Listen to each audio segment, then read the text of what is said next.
The call came at 9:43 p.m. Her voice wasn't hers. It was frantic, broken, a quiver I'd never heard before. "Ethan, please. Come home. Now." The line cut, leaving only silence and the echo of her sob. My knuckles tightened around the steering wheel as I replayed her tone, searching for meaning. Fear? Guilt? Desperation? The air inside the car felt heavier with each passing second, and the city lights streaked past like blurred warnings. My wife, Claire, never called like that. We'd argued 2 nights ago about her late hours at work meetings, but she had laughed it off, kissed my cheek, and told me I was paranoid. Tonight, though, her voice wasn't laughing. It was trembling. By the time I pulled into the driveway, my stomach was already in knots. The house glowed faintly, living room lights still on. Shadows shifted behind the curtains. For a moment, I didn't move. I just sat there, gripping the steering wheel until my palms burned. Then I stepped out. The cool night air hit me, but it didn't calm the fire in my chest. Inside, the smell hit first. Not dinner. Not wine.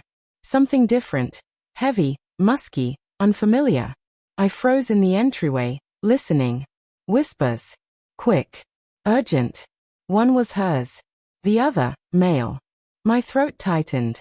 I called out, "Claire." A pause. Then hurried footsteps, and she appeared at the edge of the hallway, hair disheveled, eyes swollen from crying.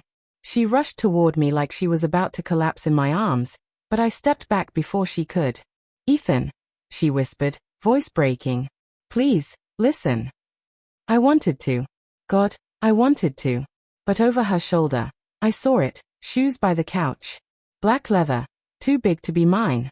And the jacket slung carelessly over the armrest. The air between us cracked. "Who's here?" I asked, my voice so low it scared even me. She flinched. Her lips moved, but no words came out. "Claire, who is here?" Then, as if summoned by my rage, he stepped out.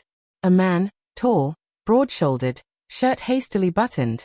His gaze avoided mine, fixed on the floor like shame was his only shield. My world tilted.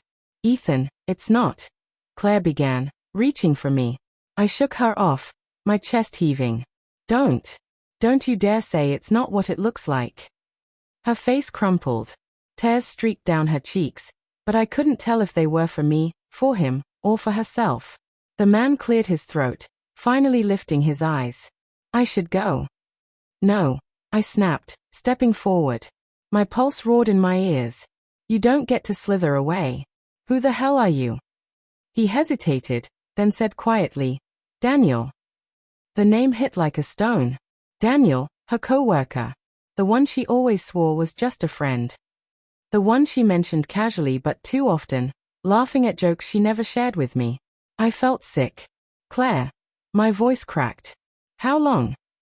Her silence was louder than any confession. "How long?" I roared. Finally, she whispered, 3 months.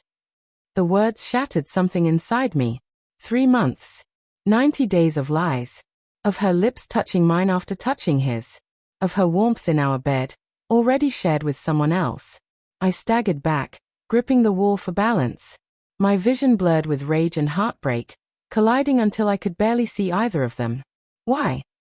The words slipped out raw, more plea than accusation. Was I not enough? Was I? She rushed forward, falling to her knees in front of me. "It wasn't about you, Ethan. I swear, it wasn't. I was lost. I felt invisible. And he noticed me." Her words gutted me. Invisible. As if a decade of love, of sacrifices, of promises meant nothing because someone else happened to look at her a little longer. "Noticed you." My laugh was hollow, broken. "I gave you everything." The silence that followed was unbearable. Daniel shifted uncomfortably, clearly wanting to vanish, but my eyes pinned him in place like a knife. "Did you love her?" I asked. He hesitated. "It wasn't supposed to." "Answer me." I barked. "Yes," he admitted. "But it was a mistake." My fists clenched. The urge to lunge at him, to tear him apart, pulsed through every vein. But something inside me, some tiny fragment of reason, held me still. Claire sobbed harder, clutching my arm. Ethan, please. Don't do this. Don't hate me. I made a mistake, but I can fix it. We can fix it. Fix it. As if betrayal were a broken vase you could glue back together. I pulled away from her touch, standing rigid. You called me tonight. Why? Her eyes met mine, desperate, drowning. Because I panicked. Because I realized what I was about to lose. I thought if you came home, if you saw. Her voice broke. I thought maybe you'd forgive me before it was too late. The audacity. She hadn't called to confess. She had called to control the narrative, to make her crime look like a moment of weakness instead of the months-long deception it was. The clock ticked. The house felt colder. Finally, I spoke, my voice calm but shaking with finality. Claire, you made your choice. 3 months' worth of choices. And now I'm making mine. Her face twisted in terror. Ethan, no. Don't leave me. Please. I'll do anything. I looked at Daniel, then back at her. You already did. I walked to the door. Each step was heavy, like my body fought the weight of my shattered heart. Behind me, Claire screamed my name, her cries echoing off the walls that once held our love. But I didn't turn back. Outside, the night was brutally quiet. My chest ached, my eyes burned, and yet some part of me felt lighter.